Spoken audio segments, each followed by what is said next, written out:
नमस्कार साथियों, dear ma'am one में आपका स्वागत है। साथियों, आपके लिए एक इन्फॉर्मेशन है कि आप जूनियर एडिट को लेकर अब आपको संघर्ष करना पड़ेगा। जी हाँ साथियों, हमारे पास अभी कई साथियों को कॉल आया है और हम लोग एक प्लान बना रहे हैं कि ट्यूसडे को आपको संघर्ष के लिए बाहर घर से निकलना पड़ेगा।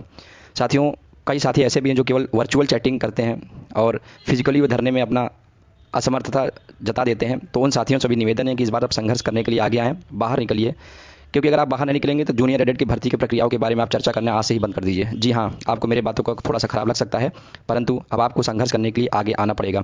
अभी हमारे कई साथी हमारे पास कॉल किए थे और उन्होंने एक बात कही है कि वो सब 3-4 साथी ऐसे हैं जो कल प्रयागराज शिक्षा निदेशालय और पीएनपी में जाकर बात करेंगे, और कई साथी ऐसे हैं जो कल लखनऊ के सीआरटी में जाकर बात करेंगे। और आपको मैं कल शाम को 4 बजे के बाद एक इन्फॉर्म करूंगा कि आपको कहाँ ट्यूसडे को और कितने बजे आना है। साथियों, आपसे एक अपील है कि आप संघर्ष के लिए ट्यूसडे के लिए तैयार रहें। आपको इस बार संघर्ष में आना पड़ेगा, क्योंकि अगर आप संघर्ष में नहीं आएंगे तो ये सरकार शिक्षा के प्रति, स्टूडेंट के प्रति और भर्तियों के प्रति ये सरकार तनिक भी सीरियस नहीं दिख रही है।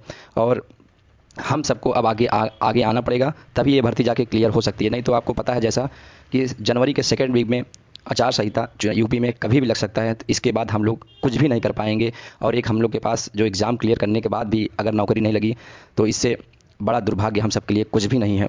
तो आपको 2 कदम और आगे आना पड़ेगा और संघर्ष के लिए अब आगे आना पड़ेगा। हमारे कुछ साथी हैं जो इसमें बहुत मेहनत कर रहे हैं और उनको मैं तहे दिल से शुक्रिया अदा करना चाहता हूँ।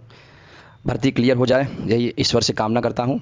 और अब आपको ट्यूसडे के लिए आप तैयार हो जाइए। सबसे बड़ी बात है कि आप तैयार नहीं होते, संघर्ष के लिए नहीं आते। वर्चुअल चैटिंग करने के लिए बोल दीजिए तो आप 2 घंटे कर सकते हैं, मगर आप 1 घंटा धरने में नहीं दे पाएंगे। इस बार जो धरना होगा ये अनवरत धरना चलने वाला है, जब तक कहीं से हम लोग गवर्नमेंट से कोई ऑर्डर नहीं आ जाता कि भर्ती प्रक्रिया की डेट क्या होगी, कब से कब होगा, ज्वाइनिंग लेटर किस दिन मिलेगा, तब तक हम सबको धरने से नहीं उठना है।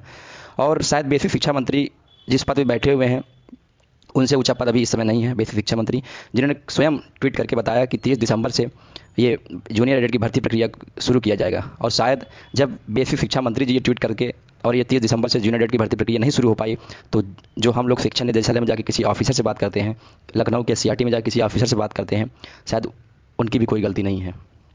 जब तक सरकार से कोई ऑर्डर नहीं आएगा तब तक वो भी कुछ नहीं कर पाएंगे। अब हम सबको गवर्नमेंट के ऊपर प्रेशर करना पड़ेगा। ये जब तक आप बाहर नहीं निकलेंगे कोई नहीं सुनेगा। ये आप कहीं लिख कर ले लीजिए। आप बाहर निकलिए, कई कई साथियों को लेकर निकलिए और अनवरत अब बैठ जाइए। तो हम आपको कल एक इन्फॉर्म करेंगे 4 बजे के बाद ट्यूसडे को कहाँ आना है, कितने बजे आना है, और आपको आना पड़ेगा। और लड़कियां अगर रहेंगी तो इस धरने को थोड़ा सा पॉजिटिव न्यूज़ मिल सकती है, ये बात सही है। उसके बाद जूनियर एडिट की अगर भर्ती आप प्रक्रिया को पूरा कराना चाहते हैं तो आपको निकलना पड़ेगा। और जो भी कल इन्फॉर्म होगा मैं आपको बताऊंगा। तब तक के लिए आपका धन्यवाद।